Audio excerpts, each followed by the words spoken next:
everyone, I hope you all are good.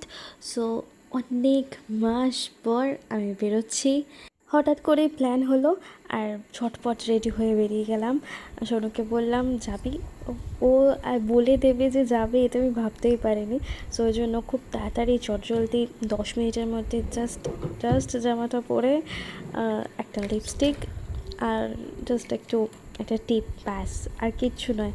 আমি তাড়াতাড়ি করে রেডি হয়ে নিয়েছি এবং খুব এক্সাইটেড যে অনেক দিন পর আমাদের আবার দেখা হচ্ছে।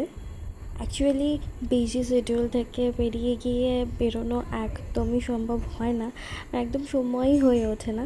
সো আজকে ভেবেছি বেরোবো। আসলে অনেক দিন ধরে ভাবছি আমাদের বড়ালঘাটে একটা চা পাওয়া যায়, ওখানে দারুণ চা করে, আমার খুব ভালো লাগে, আমার বাড়ির সবাই ভালোবাসে আর এমনিতে আমি চা খেতে খুব ভালোবাসি। সো আমি আজকে ভেবেছি আজকে যাবো। কে কে চা লাভার আমাকে কিন্তু কমেন্টে অবশ্যই জানিও। আর এখন গরম পড়ে যাচ্ছে তবুও আমার চা খেতে ভালো লাগে, কার কার এরকম হয় প্লিজ আমাকে জানিও।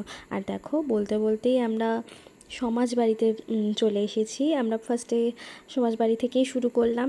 এটা আমাদের নবদ্বীপের একটা মন্দির। সো এইখানে ন্যাড়া পোড়া সাজানো হচ্ছে, আজকে হবে, সেটা এখনও পুরো কমপ্লিট হয়নি। সো আমরা চলে এসেছি। আর দেখো আমাদের বাড়ি থেকে এই মন্দিরটা দেখা যায়, এই যে আমি দেখাচ্ছি, এই মন্দিরটা আমাদের বাড়ি থেকে দেখা যায়, অসাধারণ লাগে দেখতে।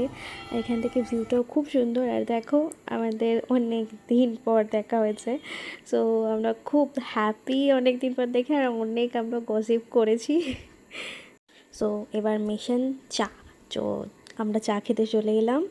সো এইখানে এত ক্রাউড, তো আমরা ঠিকভাবে ভিডিও ক্যাপচার নিতে পারিনি। সো ওই জন্য এখানে জাস্ট এই ভিউটা তো খুব সুন্দর, এখানে জাস্ট এইটুকু টাইম স্পেন্ড করে আমরা পাশের ঘাটটাতে, মানে একই ঘাট আর কি, পাশের লঞ্চ যে ঘাটটা, সেখানে আমরা গিয়ে অনেকক্ষণ টাইম স্পেন্ড করেছি। এবং ওখানে গিয়ে আমরা একটা জিনিস দেখতে পেলাম, আমাদের নবদ্বীপের দোলযাত্রাতে অনেক মানুষ আসেন এবং সেই রকমই এখানে অনেক নবদ্বীপের মানুষ এসেছেন এবং সেখান থেকে মায়াপুর যাচ্ছে, ওনারা কীর্তন করতে করতেই যাচ্ছেন।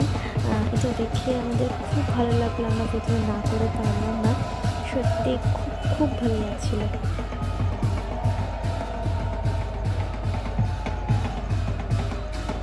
অ্যাঞ্জেলা আসলে ফটো ভিডিও তুলতে অ্যাস্থেটিক ওয়েতে খুব ভালোবাসে, তো ওরও কিছু ফটো তুলে দিলাম, ও আমাকে কিছু ফটো তুলে দিল। অনেকক্ষণ গল্প করার পর আমি বললাম শোনো একটু গান শোনা। সো তোমাদের জন্য দিদির গান রইল।